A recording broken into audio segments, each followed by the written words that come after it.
What is this? Oh man, I got to get home. Whoa, what is this? One of them disappeared. You seen it? Whoa! It is 5:23. What day is today? Thursday. Look at this. Oh my God.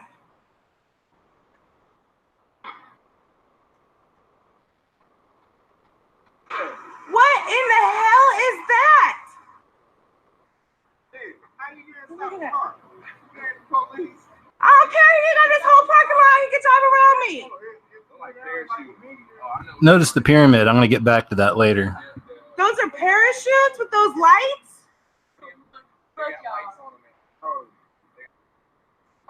Really? Are you serious? No, I'm about to be like, look, this is where I was. This is why I'm late for work. Those are... Hey guys, how you doing? This is KJ, and this is KJ's What Happened for the 16th of December through the 22nd of December, which is today. I wanted to share that video with you. I've got a few more UFO type videos to get into and stories tonight, but wow, sightings are really exploding, and I've been covering the subject for years. It's getting pretty crazy. So I've got a bigger video to make this week on the subject itself, on soft disclosure and on the coming alien contact. Great delusions for all, lying signs and wonders. So it's very interesting. Anyway, so welcome. If you're new, welcome to the show. I've got a lot of different things to get into. We're just covering some of the things I've noticed over the last week, and the topics will range from everything, really, I guess. The weird, the unusual, the strange, the random sometimes. So let's just go ahead and get into it. So I wanted to share that video with you first just to get started, but I guess I should probably make sure that we're actually live right now and that you can hear me. It looks like you can, so I think we're cool. So I'll continue. Let me quickly say hi to the chat group before we get started here. I'm going to jump over to the chat. Hey guys, how you doing? Thank you very much for being here tonight. Hope you're all well. And just, you know, kick back with someone or something you care about, and maybe have a nice drink of something you like to drink, and just relax. And let's just go ahead and get started and start jumping into some of these topics. So I just kind of do a random bit here where I just put all the bookmarks up there, then I just kind of cancel things out and go. So we're just going to go and roll with it. Oh, also I want to say a huge shout out and thank you to those of you that support my work on Patreon, PayPal, or even by supporting my sponsor, Silver Botanicals, which replaces chemicals in your household with products that have no chemicals, products that aren't going to give you cancer or kill you in other ways. And I think it's a pretty good deal. So check out Silver Botanicals, and there's a link below for those guys right there. So let's see what we got here. Let's go ahead and start jumping into it. Let me see which one this is. Oh, this was really nothing major. This was just a kind of a side type story I wanted to throw in here about China's online big movies. Unfortunately, there's like a massive 30-second ad in front of it, and it's from Vice, so no surprise there. I typically don't trust Vice when it comes to political type stories. However, sometimes they do these stories overseas and just all around the world. And so this was one of them right here, China's online big movies. And I can't really play a whole lot of it, but just want to play some and just address it quickly. The whole idea, you can go on YouTube and look up China online big movies. You'll find all kinds of movies out there. And this is the independent cinema, basically, of China, because China has, you know, hardcore restrictions and a lot of censorship when it comes to creative expression. So a lot of these filmmakers are just making their own movies and they're putting them up online. And I'm a film student. I'm a huge fan of movies in general, even the whole process of making a movie. I just really love stuff like this. But at the same time, you know, I realize, see, I don't think it's all evil. Some people think it's all evil. I don't. These are God-given gifts. You know, these are gifts people have to do these things. The devil doesn't give people gifts, you know? So these are God-given gifts. And it really just depends on how we use them, whether they're, you know, I think considered good or bad. And that's with all kinds of artists, you know, and I love all kinds of art. I watch some tattoo shows just to see their artwork. But again, a lot of these people wind up using it to create satanic or devilish imagery and things like that. I don't think that's using your gifts for the right purpose, but that's just me. So same thing with movies. A lot of times it depends on what kind of movies you're putting out. What is it you're trying to represent out there? So just moving on. That was just kind of like a little extra bit I'd thrown in there. By the way, some of you that watch my show know that I have a really wild cat, and his name's Chubbs.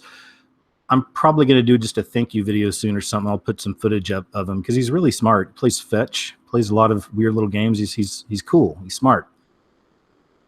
He's chubby, but he's really wild. And when I start talking, he gets really crazy. Like he just wants all the attention on him. So as I'm talking to you right now, there's literally a circus playing out around me in my home. So he's all over the place. He's in lots of different areas, and he's trying to get some attention. So I'm going to continue as I go. But if he starts getting too crazy and the circus gets too wild, it's time for kitty time out. So just be prepared. Anyway, here's one right here. Chicago official seeks UN help over genocide in Black community. I thought that was interesting. Again, we don't want to invite the United Nations into our lives like this, right?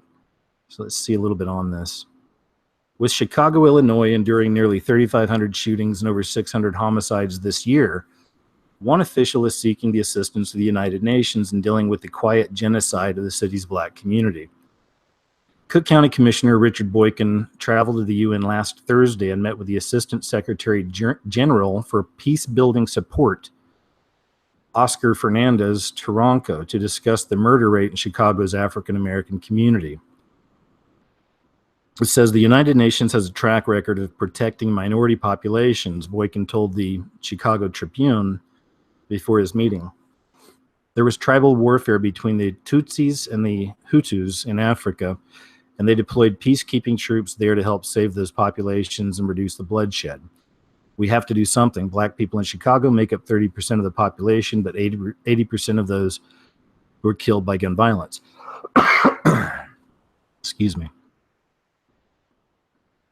Let's see. So that's literally inviting the United Nations in to their cities to take care of their problems. This cannot end well, as far as I'm concerned. And I don't think we should ever be reaching out to the United Nations for things like this. But maybe that's just me. Hey guys, give me about 20 seconds. Hold on.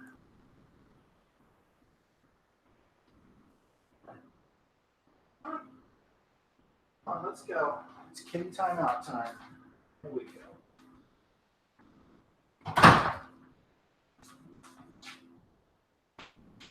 As you can see, this is a professionally run show.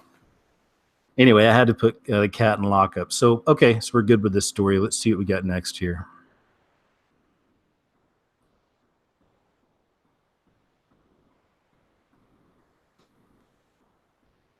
Yeah, so this one right here, maybe you guys heard about this. Teen dodges prison in the Slenderman stabbing.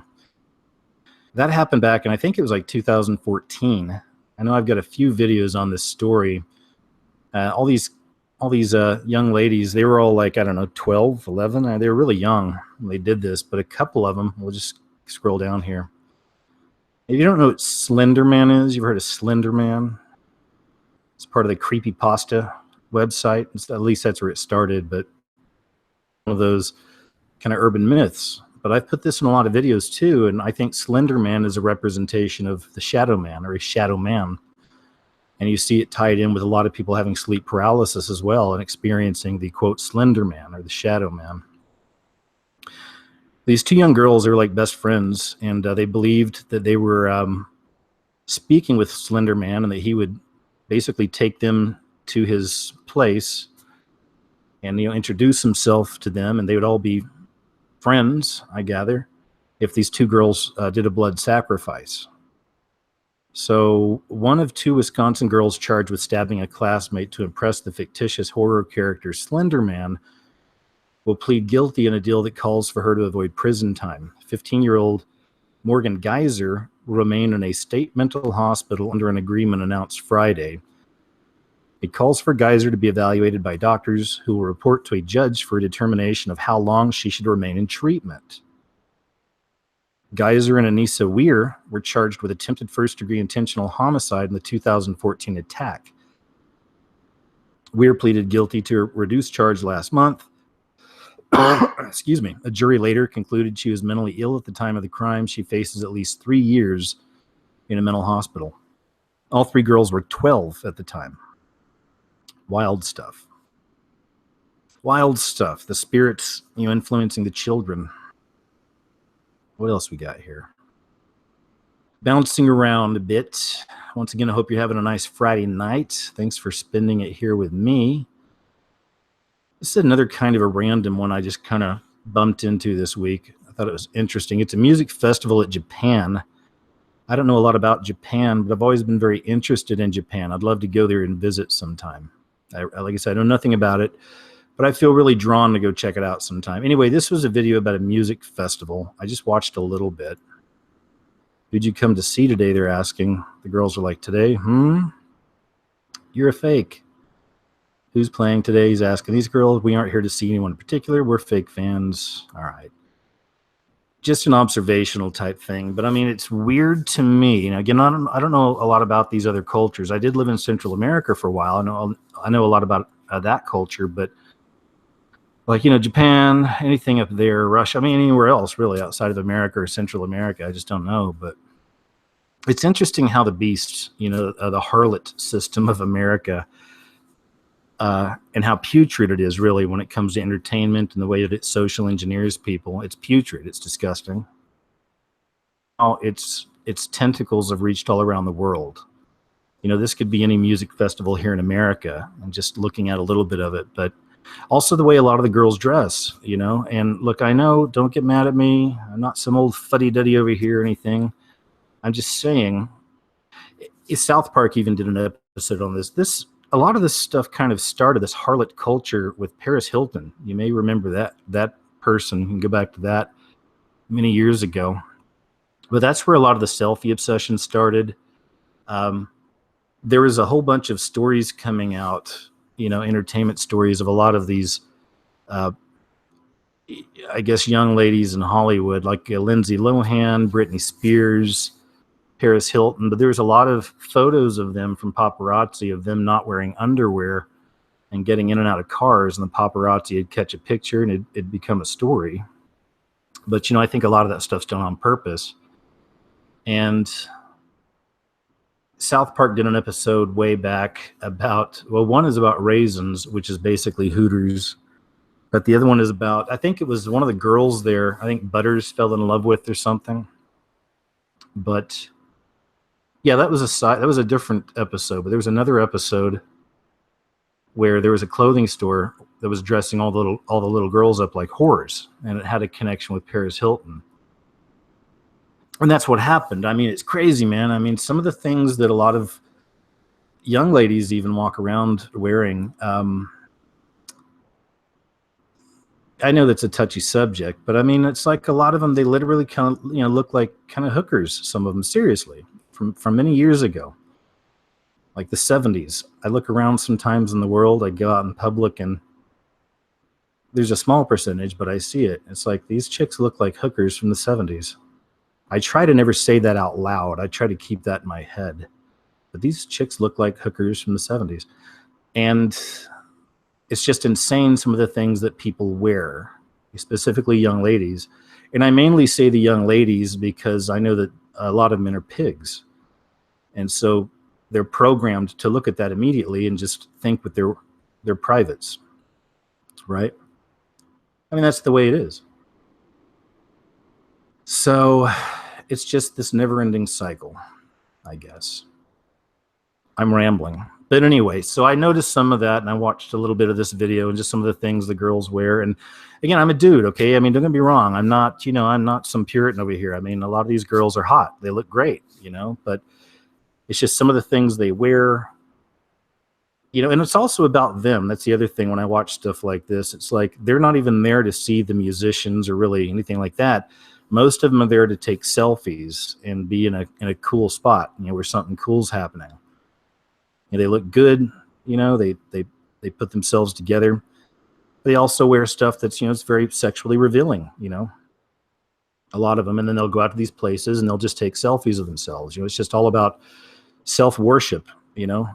You go out to these concerts, you're not even paying attention to the band, you're so busy worshiping yourself. So anyway, I know that might be random, but you know, this is what I do. Let's see what else we got. Oh yeah, this one. I was thinking about this. There's a story in here somewhere that'll connect to it, and I'll get to it in a second. But it's about all the ridicule, you know, towards Trump. And this stuff's always been around. I mean, they even did speaking of South Park did a live action TV series called That's My Bush. It was a TV show about George Bush. So you can look that up if you've never heard of it. And of course, he's a complete and total idiot, you know, the show. So, but anyway, it's interesting the way these things work.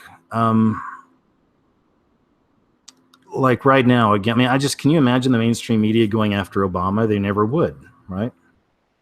And again, I'm not a part of this political system, the left-right, false left-right paradigm or any of that kind of stuff. But, you know, you got to see reality for what it is. And it's just interesting how all mainstream media, except for like Fox News, is, you know, completely after Trump. And even like the late night talk show host, it's all they ever talk about.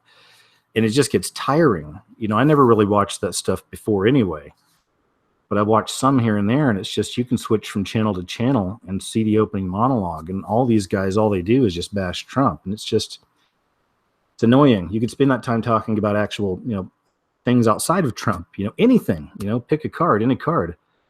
But there's a lot more stories out there that are a lot more important. But anyway, so it's what they do. But it's just interesting what happens to people, you know. So right now, a lot of people call this thing the Trump curse. If you haven't heard of the Trump curse, you can look it up. But it's the idea that Trump's protected by God, and that if you go after him, then, you know, all things will fall apart for you. So, or worse. So look into the Trump curse. And there's people who've made videos on this, and they show a lot of examples. But all this stuff reminded me of this right here. Making fun of the president was a grand American tradition until now. So I'm just trying to show you too that this is nothing new. You know, the stuff with Trump, but you may remember this. When officials at the Missouri State Fair have banned for life, a rodeo clown who entertained spectators during a bull riding contest while wearing a Barack Obama mask. The rodeo clown won't be allowed to participate or perform at the fair again, the AP reported Monday. Fair officials say they're also reviewing whether to take any action against the Missouri Rodeo Cowboy Association, the contractor responsible for Saturday's event. It's an extreme response, but not a surprising one. For those who came in late, the unwritten rules are simple. It's okay to wear a Nixon, Reagan, or George W. Bush mask, but a Barack Obama mask, no, not so much. Making fun of the president of the United States is what we do in America. It's a subtle reminder that we are a nation of laws, not of men, and that we threw off the monarchy more than 225 years ago and have not looked back since. We poke fun at our elected leaders to keep them from getting too big for their britches, to remind them and ourselves that we are all just citizens. Some have been chosen by the rest of us to carry a greater share of the responsibility for the conduct of civic affairs. All right. So there's that. Interesting, right? So Trump, the Trump curse. Let's see if we can find a story on that real quick here. Trump curse. Let's see. There's one story on it.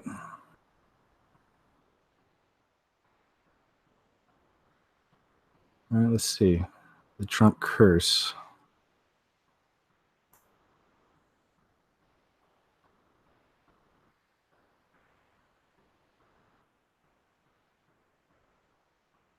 Let's see.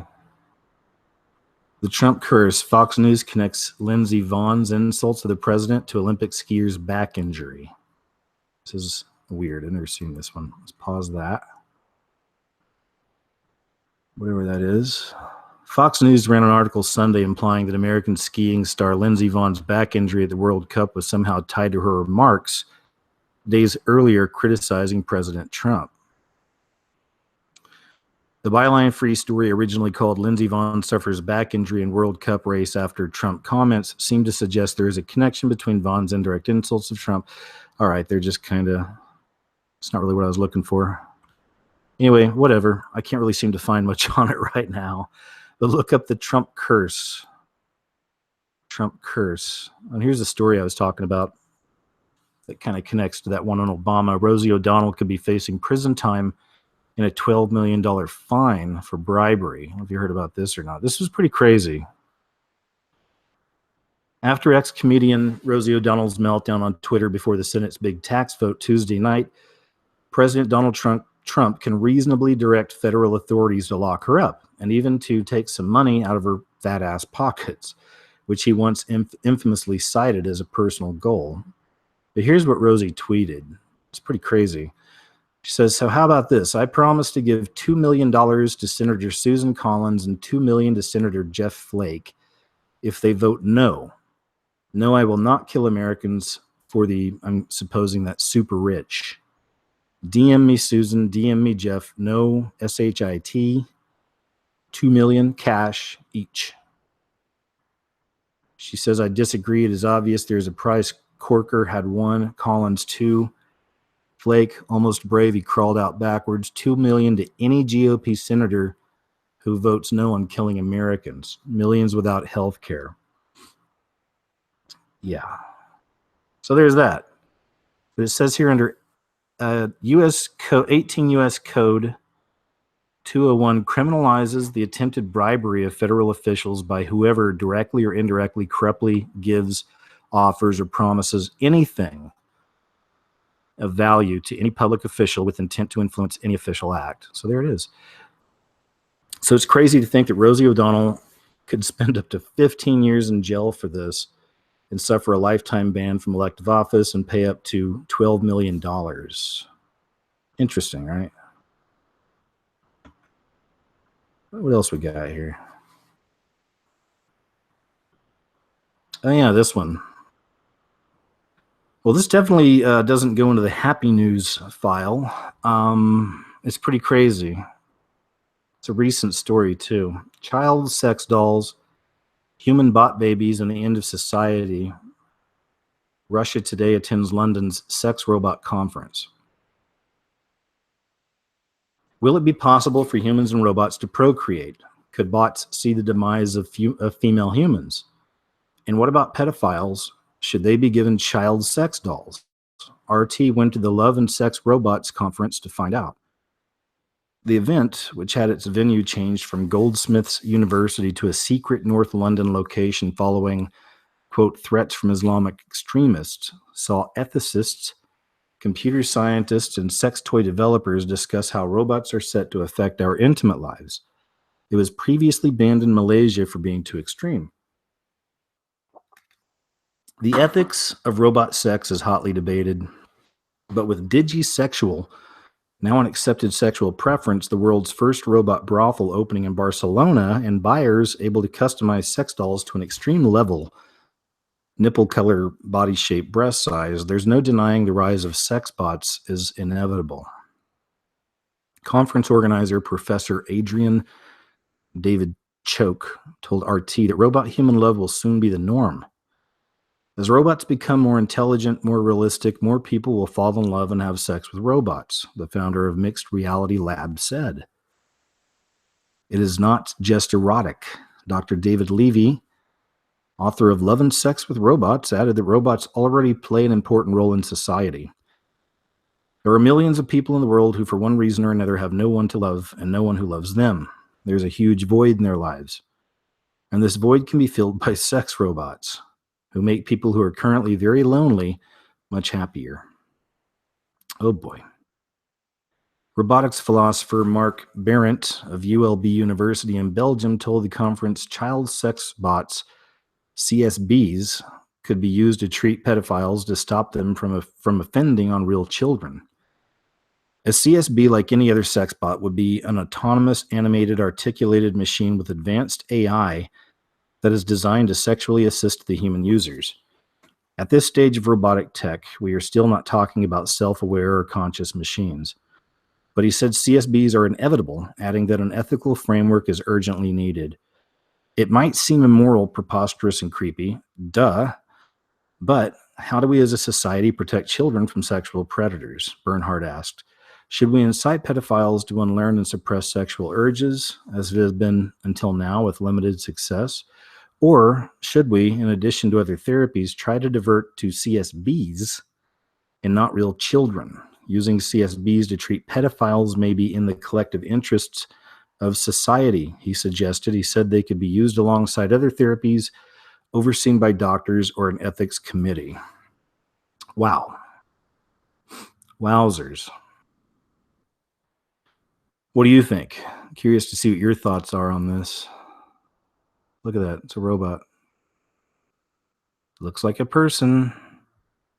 This is like just right now what we're seeing. Can you imagine like in 5 years, or at the rate they're going now, 2 years, 1 year? All right, what else we got here?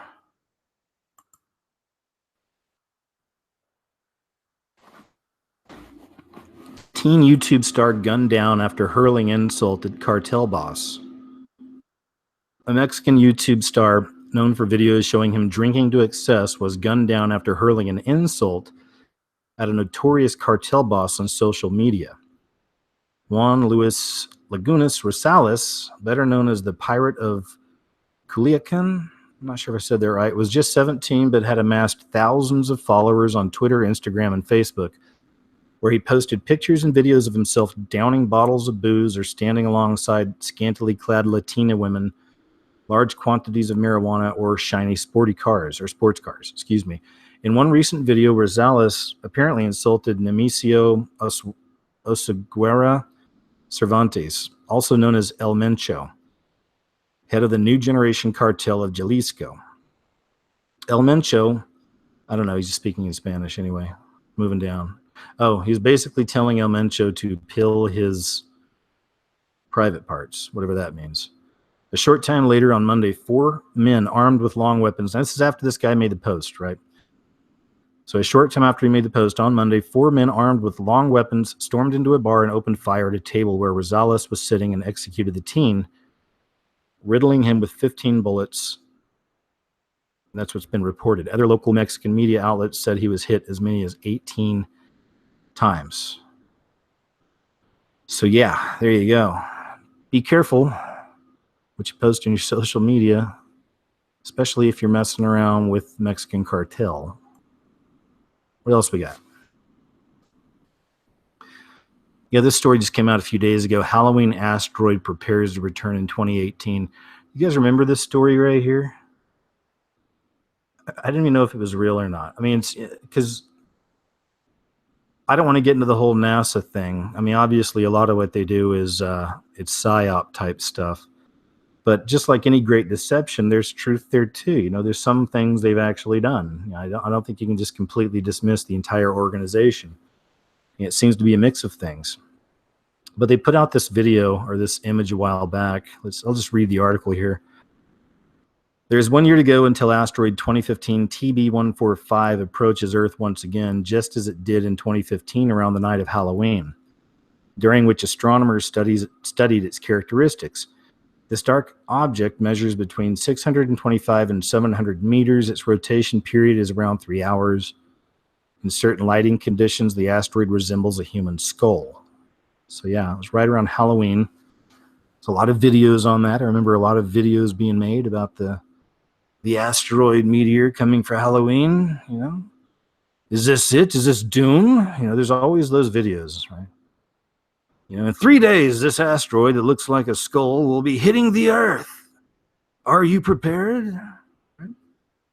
Anyway, so I thought it was interesting. So it's coming back again, I guess. Halloween asteroid prepares to return in 2018. And that's interesting. This is an artist's impression, by the way, of it. It's not an actual picture. Now there's the actual picture. It is interesting, isn't it? Look at that.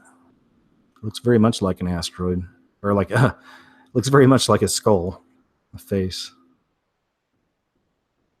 So there you go. Just want to pass that one on to you. What else we got going around here?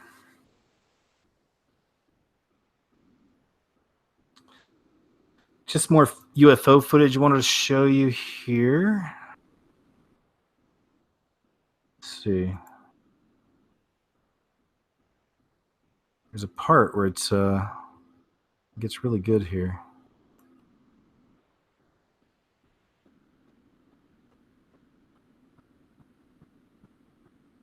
Just give me a second.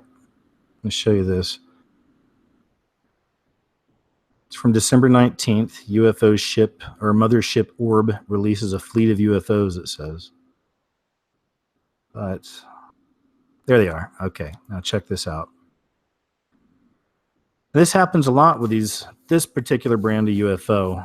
See if you can't see it a little clearer. Let's jump it up here. Make it full screen. Look what's coming out of there. It's just other orbs. Shape-shifting light entities. Lying signs and wonders. Demonic interdimensionals. Fallen angels. This is all a part of the deception. In my opinion. Like I said, I've done a lot of videos on this. There's different kinds of UFOs, but when we're dealing with these, and you get close-ups on a lot of these too, and you can see they're literally shapeshifters. They're shape-shifting. And it's energy. It's all false light. They all look like light. I think it's the false light. So look at all those little guys coming out of there. Interesting, right? And at one point, some of these form a pyramid as well, another pyramid. And I've covered that in a lot of videos in the past. And what I believe that is, it's a mockery of the Trinity. It's a mockery of the Trinity. It's more a representation of the beast system, the Trinity of the beast. The devil, or the Antichrist, and the false prophet. And that's why a lot of times you'll see these things forming up into pyramids. But anyway, I'm getting more into that in a future video. So didn't see the pyramid on that one, but you did get to see some cool footage. It's interesting. So again, there's much more of this coming out. I mean, all around the world. More and more of these sightings are increasing of these kinds of UFOs, the orbs. So, and along with that, there's a lot more stories coming out in the mainstream about UFOs, right? About extraterrestrial life and all this other stuff, right? CIA and DOD's got in on it. The Pentagon has released information on this recently. So, you know, it's coming. I've been talking about it for years. It's coming. It's going to be interesting what it looks like when it gets here. Let's see what else we got. Oh, yeah, this one. Interesting. I'll take a quick drink here. Iced tea tonight, by the way. That's all. Maybe you saw this. I don't know if you didn't. Blinded in one eye. Syrian baby becomes symbol of siege. But it's the symbolism I want you to see here. The heart-rending photograph of the Syrian baby who lost an eye in an airstrike has set off a viral social media campaign with users sharing pictures of themselves. That's right, covering one eye. Now, this is more of that normalization of beast system symbolism. I've covered this in a lot of videos as well, same subject, but so there you go. I think it kind of speaks for itself, you know, just more of a normalization of the beast system symbolism. Right? It all comes from the same spirit, even though a lot of these people may be very unaware of, or I'm sure they're unaware of how far back that symbol goes. But it just normalizes it. The stuff always gets normalized. All the stuff that they were calling conspiracy years ago gets normalized and comes out in the mainstream. Like the term trigger. You know, if you look up trigger before, say, 2016, you see more connections to MK Ultra and mind control and the triggers they use for, you know, different personas for their mind controlled victims. Now it's like an SJW thing. Ooh, you got triggered, and you know you see it all the time. It's all over the place. Trigger, trigger, trigger. But to me, that's just another example, just off the cuff. So I wanted to share that one with you. Let's see what else we got here. This is just kind of a weird one I thought I'd share with you. This is from a channel here called Vrillix. But it's an interview with Eminem. And he's saying, you know, is it an Eminem clone glitch? You know, I don't know about all that, but I just thought this is interesting the way it plays out. Let's see. Music is always in my head, so And he is weird anyway. I mean, Eminem's just weird. You know, he's always been weird to me anyway, but nowadays especially, if you just look at the guy, just something's off. Okay, here we go. So I thought this is weird. You know, there's a lot of talk of Eminem being a clone. You know, you see a lot of videos on this, and I mean, who the heck knows at this point? Some of these people, you know. But anyway, you should address the camera because right now there's a lot of people probably. Just watch. Stay out.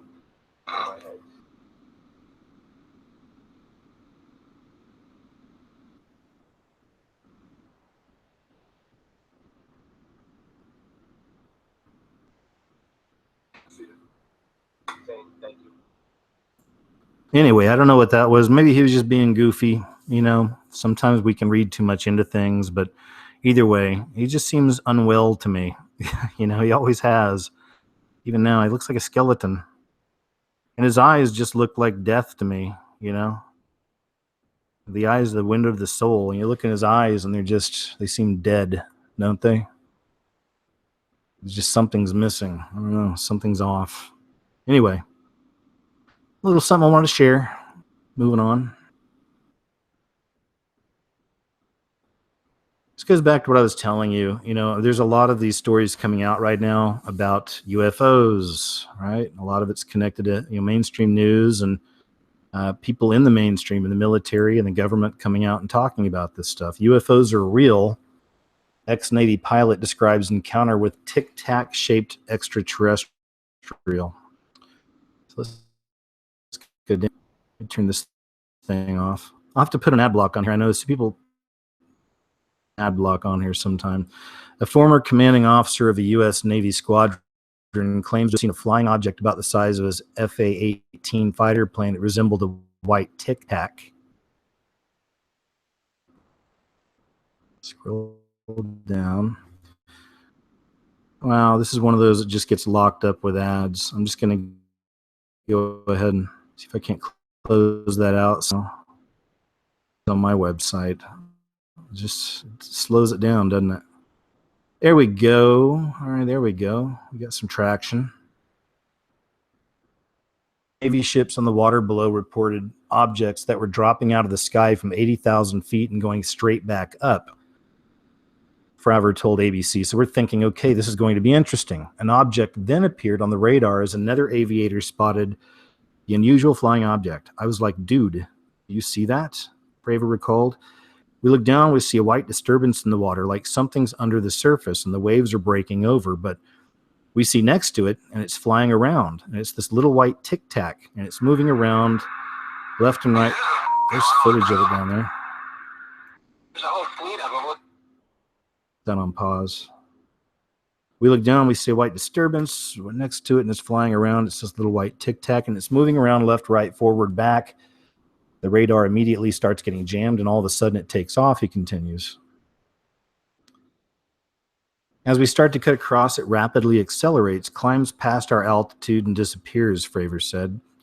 When it started to near us, as we started to descend towards it coming up, it was flying in the elongated way, so it's a tic-tac, with the roundish end going in the forward direction. I don't know what it is. I don't know what I saw. I just know it was really impressive, really fast, and I'd like to fly it. Adding to the bizarre experience, Fravor claimed the disturbance in the water also vanished with the object. I have never seen anything in my life, in my history of flying, that has the performance, the acceleration. He said, keep in mind, this thing had no wings. So here we go.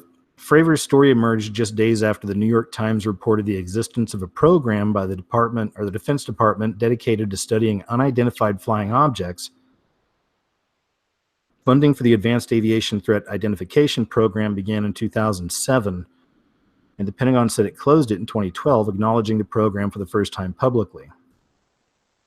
Fravor told ABC that there was no logical rationale for what he experienced that day. I don't know if it was an alien life, but I will say that in an infinite universe with multiple galaxies that we know of, if we're the only planet with life, then it's a pretty lonely universe. So I'll stop there. But just more soft disclosure, I believe. It's just prepping the public. You know, this is going to be the final card for the Illuminati or for the beast system. Will be that the alien invasion. 26-year-old woman gives birth to daughter frozen as embryo for 24 years. This was just interesting. It's pretty crazy, right?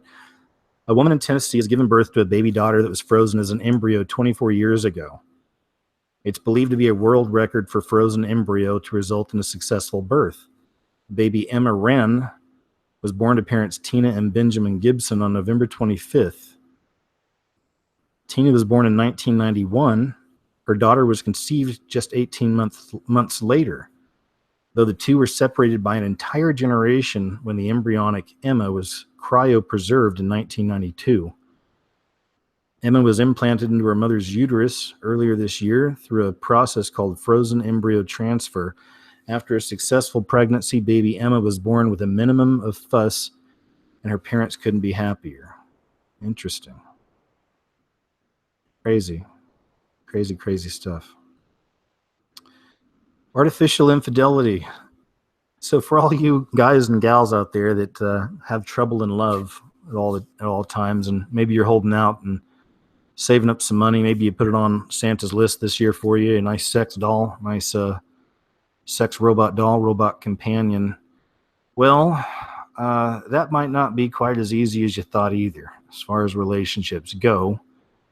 Because it seems that devious sex robots are so intelligent they will be able to get away with cheating by lying to their human partners.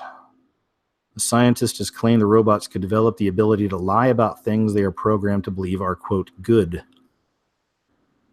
Here's a sex robot. Merry Christmas. You get your sex robot for Christmas underneath the tree. Randy's sex bots will be able to cheat on their partners and hide it from them by lying, a robotic psychologist has claimed. The cognitive scientist from the University of Finland told the Third International Congress on Love and Sex with Robots yesterday, what does it mean for human-robot relationships? Will humans be able to compete with the physical and intellectual attraction of their robot counterparts, particularly if they're looking for the perfect and ideal partner? We have to consider if robots will have their own sexual desires and what will motivate these desires. If the end goal is to create autonomous robots that are capable of independent thinking and feeling, the chances of humans maintaining power within these relationships is quite marginal. That is crazy, isn't it? The robo-boffing boffin cited a Swiss experiment into robotics conducted in 2009. During the study at the Laboratory of Intelligent Systems in the École Polytechnique Fédérale of, wow, that's a lot of words. During the study, robots were designed to cooperate in searching for beneficial resources and avoid poisonous ones. The robots were then given higher marks for finding the good resource, and the 200 highest scoring bots were then, quote, mated to create a new generation of artificial intelligence. After 500 generations of evolution, 60% of the robots began to effectively lie by hoarding the source without letting other robots know. Lying robots. I tell you, you just can't trust them. Oh, this is nothing major, just a little bit I threw in there. Millennials are ditching city life. It's not even enough to really read into. I just think that's a great idea. I love that everything's changing, you know. Communal living isn't even such a crazy idea for more people now. But yeah, get out of the cities anyway. That's what I say. Get out of the cities. It's not for me. It's not for a lot of people, you know. I think it takes a certain kind of a person to live in a big city. And some people love it. You know, they love the noise and the commotion and the craziness. I lived in New York City and Brooklyn for quite a while with my cousin before moving out to Los Angeles. And it's really exciting, man. There's a lot of things I really liked about it. But then it's just, you know, after a while, you know, I like my peace and quiet, you know, like real peace and quiet. It's hard to find in New York City. So anyway, I think it's good. Millennials are ditching city life. Cool, do it. Bye. More of the sexual misconduct stuff. Hollywood producer Gary Goddard accused of sexual misconduct by 8 former child actors. Let's see what we got here.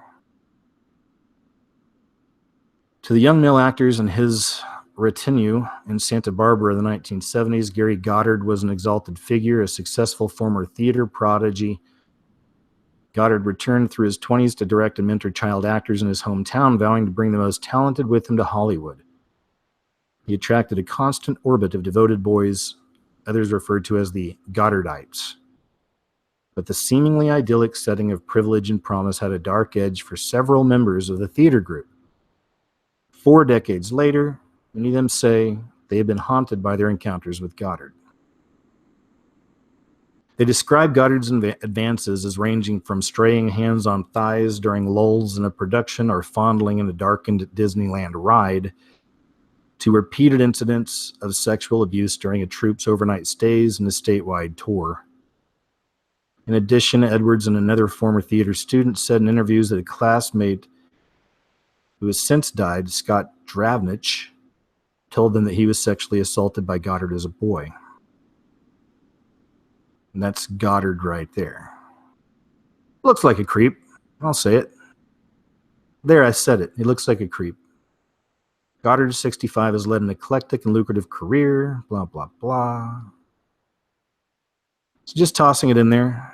Just this culture. It's good that more people are coming out, telling the truth about their abuse. Although some of this is being used as a psyop, most certainly. I've covered that in some recent videos as well. It's also, like I'd said before, in either one of these shows or in a video, that it's preparing us for thought police. Like, we're really seeing hardcore New World Order, 1984 style, double think, all that. We're seeing all that stuff really being enforced. A lot of it, in a way, through this kind of Me Too movement thing, and all the focus strictly just on men. For the time being. And there's some women that are coming, or there's people that are coming out and talking about women abusing them as well. And I'm sure that we'll see more of that. But ultimately, I don't think it's going to matter as much, how many people it is or whatever. Like, is it more men, is it more women or whatever? I think it's the idea. That's what I'm kind of concerned about. It's the idea, that anybody can come out and accuse you. And again, I'm talking, this can move on from just sexual stuff. It can move on to other things someday that society deems isn't right or isn't good. But you can blame somebody for something and then basically destroy them. And then it's up to them to prove their innocence. They have to walk backwards on it, They get destroyed, then they suddenly have to prove their innocence. Now, a lot of these jerks getting called out for this Me Too thing can't prove their innocence. They're totally guilty, and I'm glad they're getting called out. I'm just saying, where could this go in the long run? It's kind of a thing. It's a real modern day witch hunt in a lot of ways too, and they're starting to go after people just for their viewpoints on it. Even people who haven't abused, like Matt Damon. I'm not, supporting the Hollywood people. I'm not backing Matt Damon, but I'm saying these are creating some pretty, some pretty interesting markers, really, because Matt Damon just had a few comments on this, and now, from what I read recently, they're trying to pull him out of Ocean's 8. Which is a new movie coming out. I guess he was supposed to be in it. I don't know the whole story, but people are petitioning to have him removed from it because of his viewpoints. And Ocean's 8, of course, just another example of, they really are they're trying to create a lot of this hatred between men and women and create this war between men and women on so many fronts. But that's one of them right there, is they're continually replacing male characters from a lot of these iconic roles with females just because, they did it on Ghostbusters. They're doing it on Ocean's 11 now with Ocean's 8. So, it's programming. It's social engineering. Woohoo! Welcome to the beast, right? Welcome to the beast system. What else we got? So this one's really weird. I'm not going to play the volume. It's Britney Spears singing Can't Help Falling in Love, but I want you to look at her back in this and just tell me, is it just me? Or is there something really weird going on with her back? Again, just take a look. I'll start from the beginning. And let's just take a look at this together. It's just something I noticed. And I may make a video on this for my website and use some filters and just see. But just...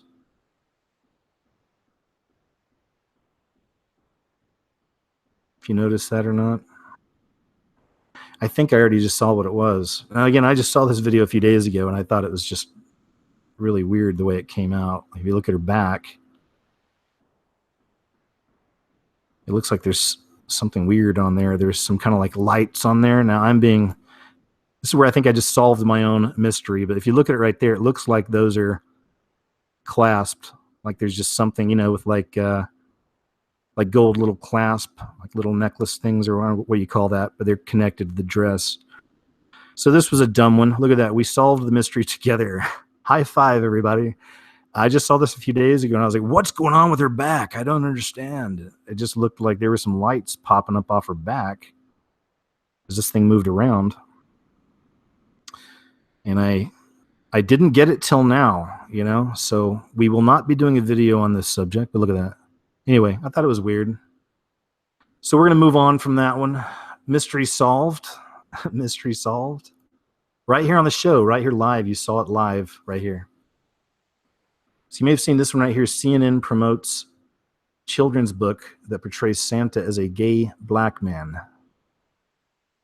This is more of that stuff that's just very divisive, fanning the flames of, that, again, the gay versus the straight versus the black versus the white versus all of it, it's just fanning flames on this stuff. CNN promotes a child's book that portrays Santa Claus as a gay man, calls it a, quote, new twist. The author, Daniel Kibblesmith, reportedly came up with the idea for the book while he and his wife were discussing how their future children will be told that Santa is black, though he is not black himself. They decided that since mall Santas are traditionally white, they will just tell their children that those are, quote, Santa's husband. The idea led to this book, designed to intentionally upset people who believe that there is a war on Christmas. In this witty and sweet illustrated Christmas tale, humor writer Daniel Kibblesmith introduces us to Mr. and Mr. Claus and gives us a glimpse of their lives together. We see the Clauses sitting by the fire in their cozy North Pole home, vacationing at the beach, having an occasional disagreement, celebrating their wedding day, and comforting each other when some loudmouth people on television angrily dispute Santa's appearance and lifestyle. Anyway, more garbage. More garbage. Merry Christmas. There's your Christmas card right there. Merry Christmas, Mom. Love you. Oh, Santa's gay and black, and he's married to a guy. Merry Christmas. Let's check this one out. 150 human-animal hybrids grown in UK labs. Embryos have been produced secretively for the past 3 years. Scientists have created more than 150 human-animal hybrid embryos in British laboratories. The hybrids have been produced secretively over the past 3 years by researchers looking into possible cures for a wide range of diseases. The revelation comes just a day after a committee of scientists warned of a nightmare, quote, Planet of the Apes scenario in which work on human and animal creations goes too far. Again, the media entertainment mirroring reality and vice versa, right? We discuss this all the time. Last night, a campaigner against the excesses of medical research said he was disgusted that scientists were dabbling in the grotesque. Figures seen by the Daily Mail show that 155 admixed embryos containing both human and animal genetic material have been created since the introduction of the 2008 Human Fertilization Embryology Act. This legalized the creation of a variety of hybrids, including an animal egg fertilized by human sperm, hybrids in which a human nucleus is implanted into an animal cell, and chimeras, crazy man, in which human cells are mixed with animal embryos. So this one's going to go into one of my videos, I'm sure. This is interesting stuff. They admit it too. I wonder if this has to do with all the weird creatures that we see, washing up all around the globe on different beaches and whatnot. Let's see. Washes up New York City. It's just one of them. Well, there's the Montauk Monster. That's from way back. Let's see, this one, 2012. There's one, 2017. New York Post. Yeah, check that. Strange creature washes up on beach after Harvey. Not Harvey Weinstein. The Hurricane Harvey. But look at that right there. And that's not the only one. There's a lot of these stories. Again, I've done some compilation videos and put some of this stuff in videos in the past. I'm really interested in this subject, but I just wonder if it's connected. You know, it's connected to the other story, them admitting creating these chimeras and these creatures, or chimeras. All right, see what else we got next. Moving on. Well, this was something nice I just wanted to share. The middle star, Atticus Schaefer, says Christians in Hollywood need to be strong and courageous. So let's see if that clip comes up. It's taking some time. Let's see. Maybe I can just play it out. It's not a commercial. And never mind. It's not even a video of that. Let's go down here and see. Oh, there it is. Okay, just check this out.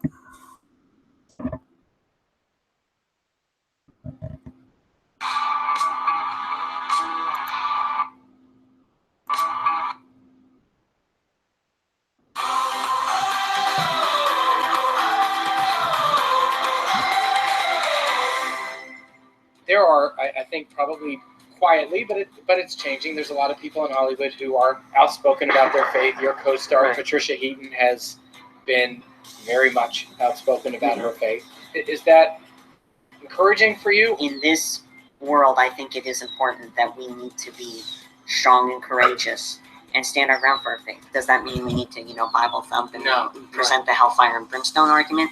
No, but it can mean, hey, we're not alone, and we need to have our priorities straight. If this is my belief as a Christian, I'm going to say it. If I disagree with your opinion, I'm not going to attack you for it, but I'm going to say, I believe this. That's all. Just a little something I wanted to share. Earlier, we were talking a bit about, I certainly don't think everybody in Hollywood is the evil or had to sign the contract or do the rituals and all that stuff. I mean, the higher level, sure, A-list type, absolutely, but not everybody, so there are still some people out there that have their values, and in this case have their Christian faith, and they still work out there. And of course there are, because people who believe, people who follow Christ, most of us, or a lot of us, I guess, see ourselves as fishermen or fisherwomen, right? Whatever. And we're trying to reach people for the kingdom, and there's a lot of different branches to that, and there's different kinds of people that do different kinds of work. Some people spend all their time criticizing those that are actually putting the work in. And there's that angle as well. But there are still some good people out there in the industry all around that, they need to be in those places because there's a lot of darkness there, and hopefully they can reach people and help, So anyway, just throwing it out there, not everything's black and white. Everyone in Hollywood's evil, immediately. It's not like that, man. Be cool. Know what I mean? Let's see what we got here. Well, this one's just gross. There's really not a lot to talk about, but this guy's annoying. I don't know about you guys, man, but Saturday Night Live just really sucks now. I mean, years ago, man, I remember back when it was just awesome. Like back when Chris Farley was around, and gosh, who was the other guy? Phil Hartman, like some of those years. Man, there were some really good years. And then, of course, the earlier stuff, like the way earlier stuff. But now it's, again, even with this stuff, it's like it's a lot of Trump bashing and like, I don't want to hear it either side. Even if it was Hillary in the office and they bashed Hillary every night, that'd get annoying after a while too, especially on a comedy show or these late night talk show comedy shows. Like entertain us, make us laugh. We don't need to hear all this. It's just, but that's what it is. Again, just hammering it into your heads and more of that divisive type stuff, right? Trying to divide us all and get us upset over these politics and all these different issues in between. But wow, I got a quote, badass tattoo of badass Hillary Clinton. Just ugh. I will admit, though, I really can't stand Hillary Clinton. I can't look at her. I can't hear her shrill voice. Just ugh. I just can't do it. So anyway, just sharing that. But SNL is total left-wing politics. It's like all it is now. And it's hard to find a joke in there that'll actually make you laugh anymore. It's unfortunate. But that's what it's become. My opinion. This is just a little minor thing, striking a chord. They're talking about how music heals you. I go into this long article here about it, about how music can literally like heal you. And it reminded me of something else. Let me see if I can find it.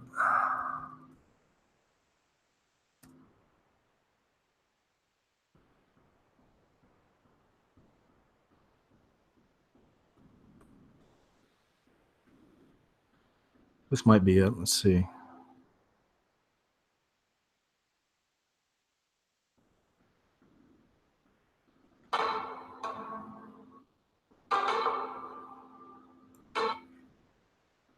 Now, there's a famous one I want to show you. It has to do with music. Affects water. There it is. Dr. Emoto, the effects on water crystals.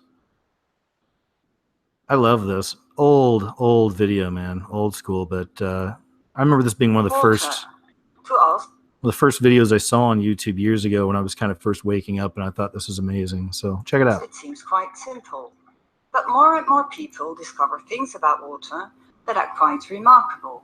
One of them is Dr. Masaru Emoto, a water researcher from Japan. He wondered if water, just like snowflakes do, would make ice crystals. He began to freeze water for 3 hours by a temperature of minus 20 degrees Celsius and photographed them under a microscope. Beautiful structured ice crystals appeared, but the most revolutionary discovery was done as water was exposed to music. Water exposed to music showed beautiful crystals.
I mean, if music can, actually mess with your DNA, if it can change your mood, isn't that crazy to think that even your words have an effect?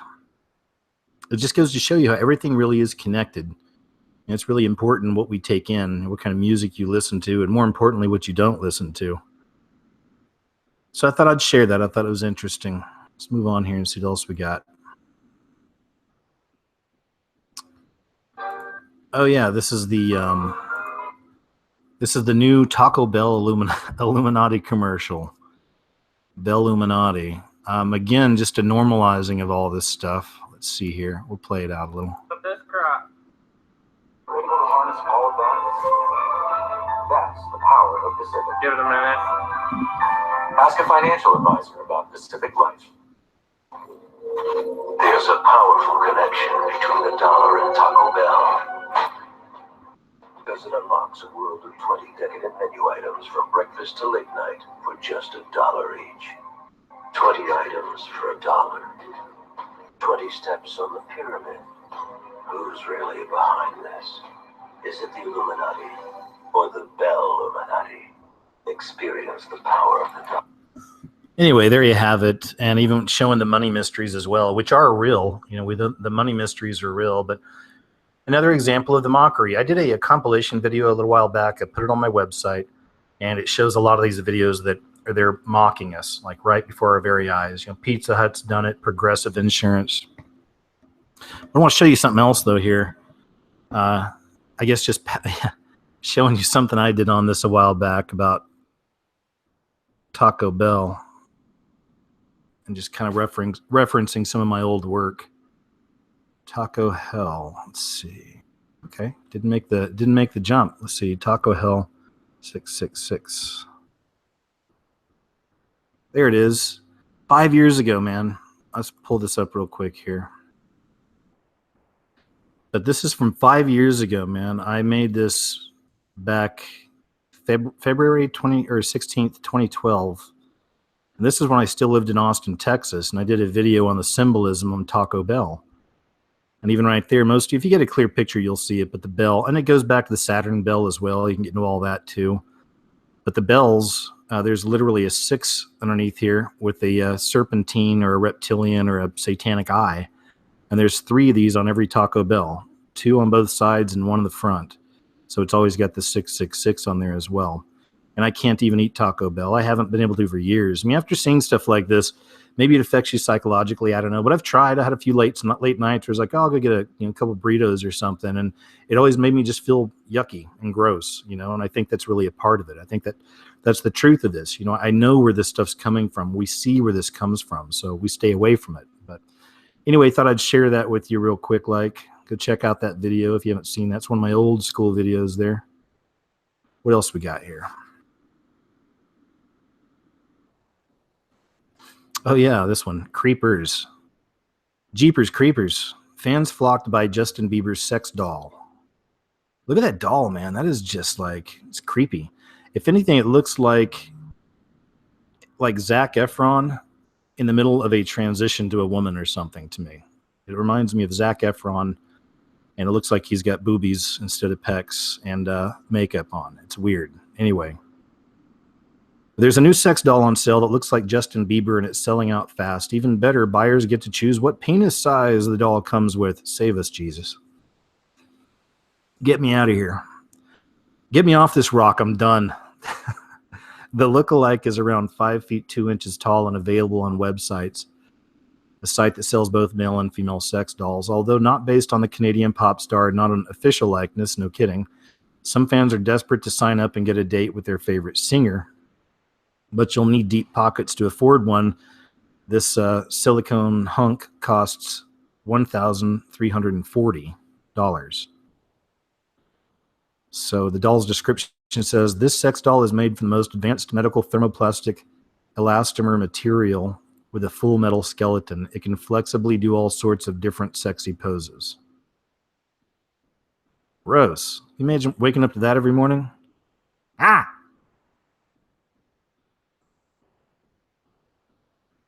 Here's this. Oh, wait. Okay, I thought this was interesting. Anderson Cooper. This guy, Daniel Michael, posted this. Anderson Cooper photo with his mom and brother as kids with a shrine to Tanit in the background, a.k.a. the chief god of the ancient Carthaginian pantheon, a.k.a. the god the Carthaginians, say that 3 times fast, the Carthaginian elites sacrificed their children to during the Punic Wars. It's related to Baal worship. So more mother goddess stuff, right? It's on the rise. I've shown that in some recent videos. Just interesting, more of this kind of information coming out. No surprise, it's with, you know, creepy little Anderson Cooper.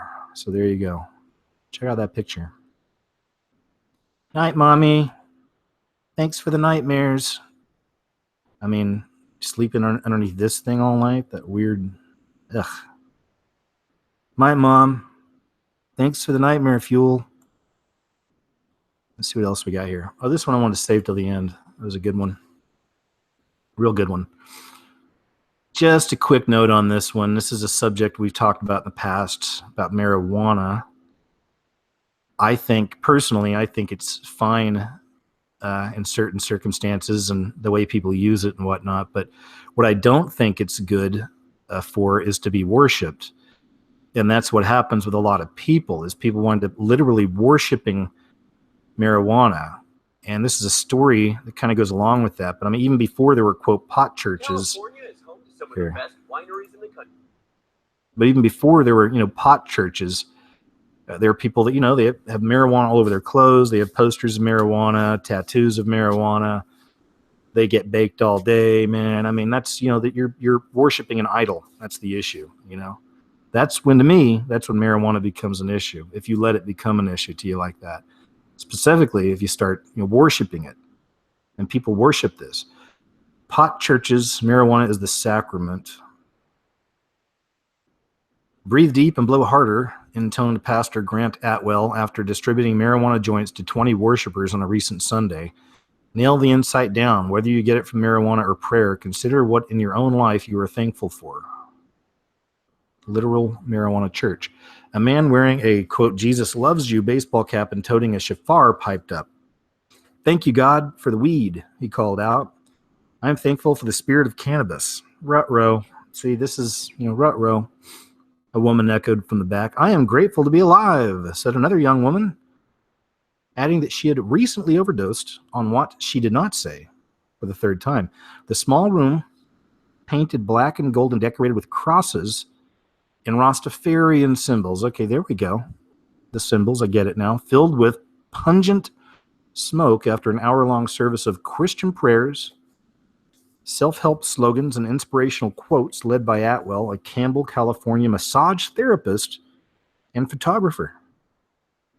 Despite its mainstream Christian trappings, the Coachella Valley Church describes itself as a Rastafarian church, which is tough to define. Originating in Jamaica and combining elements of Christianity, Pan-Africanism, and mysticism, Rastafari is a political and religious movement with no central authority. Adherents use marijuana in their rituals. Rut-row. And there's even been satanic rituals I've read about where they use marijuana and other drugs too. And again, I think it's just the way you use a lot of this stuff. What it's used for. What's your intention? And are you worshiping it? The church's leaders claim that religious freedom laws give them the right to offer marijuana to visitors without a doctor's recommendation or abiding by regulations. So, in California, which legalized medical marijuana in 1996 and is preparing for sales of recreational marijuana to begin January 1st, churches tied to marijuana use have recently popped up in Oakland, Roseville, Modesto, and San Diego, Orange County, and Los Angeles counties. A few have been shut down by law enforcement. I'm not going to say they're not churches, but to the extent that they're distributing marijuana, they're an illegal dispensary in my view, said San Jose City Attorney Rick Doyle. Anyway, let's take a look at this church. No symbolism here, right? Looks like a Baphomet light structure or something. I don't know what that is, but anyway. The rainbows, the unicorns, fantasy land that we're all being swept up into. But yeah, interesting, right? Don't worship your weed. Maybe you heard about this one. I thought this was really crazy. North Korea's elite are injecting themselves with gold, like literally. Or so it says. Kim Jong-un and his elite are giving themselves gold injections to cure cancer, senile dementia, and obesity. His top scientists have released a gleaming new range of drugs that they claim are better than anything available to the Western world. Only the great and good of Pyongyang will have access to this new gold standard of healthcare. The leadership hopes to export the potions to the West, and the packs come with English, Chinese, and Russian instructions, according to local reports. One is called the Nano Gold Polysaccharide Injection. No thanks. No thanks. If I can't pronounce it, I don't want it in my body, to start off with. But it says it's developed by Korea Myonyang Trading Corporation, according to the nation's official paper. Developers say it is efficacious in the treatment and prevention of fatty liver, hepatitis, liver cirrhosis, diabetes, insomnia, cancerous diseases, rheumatic arthritis, hyperpesia, aging, senile dementia, addiction to drugs, alcohol, and chemical substances, and complications. But you could just as easily use CBD. I'm just throwing that out there. CBD. Look it up. CBD. The injection cures patients of chronic diseases as well as obesity and weakness. There's some images. It's recommended for everyone to take it as it relieves physical fatigue and invigorates oneself. Another new concoction made from the earth apple tuber is said to be good for hangovers and diabetes. The newspaper reveals it is also helps in treating diseases of the circulating system of blood, inflammation, skin diseases, and diabetes. Interesting. Shooting yourself up with gold. It's available with a prescription in Britain, but it's unclear how similar Kim's communist offering will be to its Western equivalent. Kim scientists have also developed 50 other anti-cancer treatments made from locally found plants like milkweed. Or so they say. So yeah, there's that. But it reminded me of this story. I don't know if you guys ever saw this. This one's from several years ago. 2012. May 18th, 2012. Thai police arrest a man with suitcase full of gold-plated babies set to be used in black magic ritual. A British citizen has been arrested in Bangkok after 6 fetuses were found stuffed into travel bags.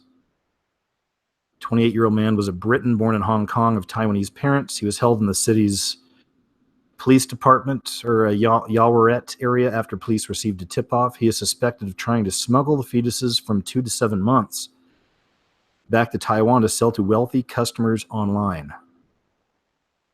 Crazy. And that's the image. Right? Chow has reportedly admitted to buying the bodies, which had been roasted dry and painted in gold leaf. Back in Taiwan, he could have sold them for 6 times the amount to rich clients who believe the fetuses will bring them good fortune. The bodies are between the ages of 2 and 7 months. Creepers, right? Chow said he planned... There they are in gold. Chow said he planned to sell the fetuses to clients who believe they will make them lucky and rich. Some were found covered in gold leaf. Police said the bodies also had, and here's the important part, a variety of religious decoration and tattoos on them. So this is hardcore, I believe, high-level satanic ritual type stuff we're looking at, Illuminati type stuff you're looking at. Creepers. Anyway, I want to share that with you. Moving on. Silicon Valley insider on why Facebook's former bosses have turned on the site and won't even let their kids use it. The company's first president, Sean Parker, broke ranks in November to claim that Facebook was engineered to mess with our minds, saying that he now steers well clear of all social media. That's big. I mean, most of us already knew that, but it's big when these bigwigs start stepping out and talking about it. Then former executive Antonio Garcia Martinez revealed that Facebook has left him wary of tech and that the site has grown powerful enough to influence elections and get inside all of our heads. Good man. It's true. Next up were claims from the tech giant's former vice president that social media is, quote, ripping society apart, adding that he feels guilty for his role in the company's rise. Even Facebook itself has admitted that using the site can be bad for you, claiming in a blog post that scrolling on social media can leave you feeling down in the dumps. Totally. But why have so many of Facebook's architects turn on their former company so publicly, and why now?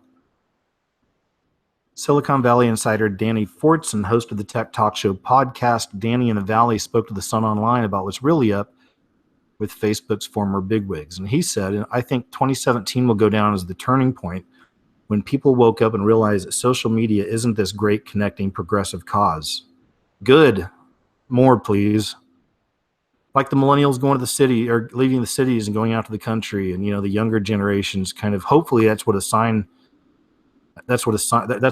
is, is a lot of these youngins are waking up, and they're turning away from a lot of this stuff. That's what I like to see. And this is a theme I'll follow, when I'm looking at news and whatnot. Maybe I'll make a video someday if there's enough pieces that connect, but either way, I think it's a good turn of events. So he says, we are the product of those companies, people who use them, and people are waking up to the bargain that they strike every time they log in. Danny thinks that the former Facebook execs who have recently spoken out against the company can sense this and are distancing themselves from their work on the site.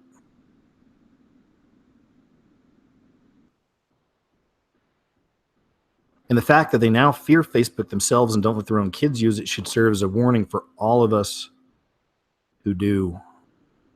Is spending time on social media bad for us? Yeah. It says in general, when people spend a lot of time passively consuming information, reading but not interacting with people, they report feeling worse. On the other hand, actively interacting with people, especially sharing messages, posts, and comments with close friends and reminiscing about past interactions, is linked to improvements in well-being. We're working to make Facebook more about social interaction and less about spending time. We've made several changes to Newsfeed to provide more opportunities, and this is just the official word from them. But anyway, thought I'd share that with you.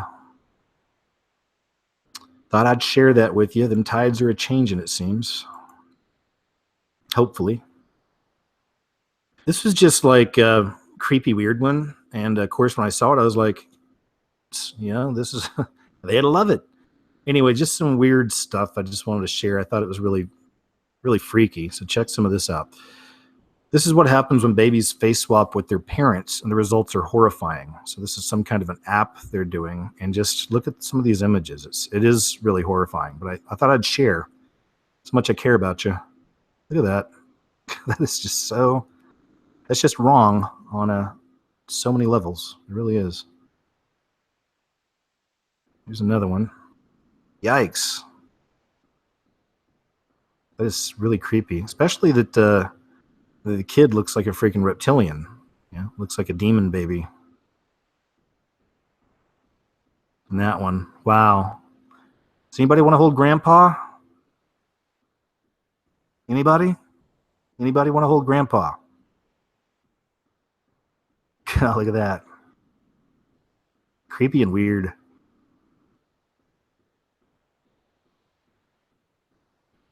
Here's this one. All right. Ooh, wow, that's crazy. Look at that. Jeesh. All right. So there you go. I think you get the gist. I thought these were all kind of just creepy and weird and oddly interesting to look at. Yes. There's that. Whoa. Oh, they did it for the nose. That's a nose on the baby's face. All right, let's move on, guys. This one right here is really cool, man. I wanted to share it with you. Top 10 conspiracy theories that turned fact in 2017. Let's see if we can't shut this thing over here down. There we go. I'm just going to not read all this part right here, and let's go down here and see this. Hollywood and the political elite have been exposed for their rampant and horrifying sex abuse against men, women, and children alike. Just last year, as good people tried to point out that although Pizzagate may not have taken place in some restaurant in D.C., the idea of sex abuse because I think it did, but anyway, the idea of sex abuse among the elite was no laughing matter. However, anyone who mentioned sex abuse among the elite was scoffed at and ridiculed by those in the mainstream. This year, however, it was different. With Harvey Weinstein as the catalyst, former victims came forward and began speaking publicly, naming their abusers and even getting the police involved. The American people also learned that their ostensible representation in D.C. was spending millions to silence the victims of their apparent uncontrollable sex abuse. No longer will companies like Disney be able to hire convicted pedophiles as the world looks the other way. Nor will sicko politicians be allowed the immunity to rape and pillage as they see fit. 2017 will be known as the year the victims fought back. Weather modification just jumped from chemtrail conspiracy theory into mainstream reality as Congress began holding hearings on geoengineering. Geoengineering is finally going mainstream as the U.S. House Subcommittee on Environment and Subcommittee on Energy hearing in November held the first House hearing about the science that until now has generally been considered a conspiracy theory and relegated to the fringes of society by the Praetorian Guard mainstream media controlled by the ruling power elite oligarchy. It's a lot of words. Run those, controlled by the ruling power elite oligarchy. Say that 3 times fast. Hey guys, you know what I just realized? I've been going straight on here for just over an hour. Can you guys give me about 1 minute? Just maybe like 1 minute of silence here, please. And I'll be right back, okay? Just give me 1 minute and I'll be right back. So thanks.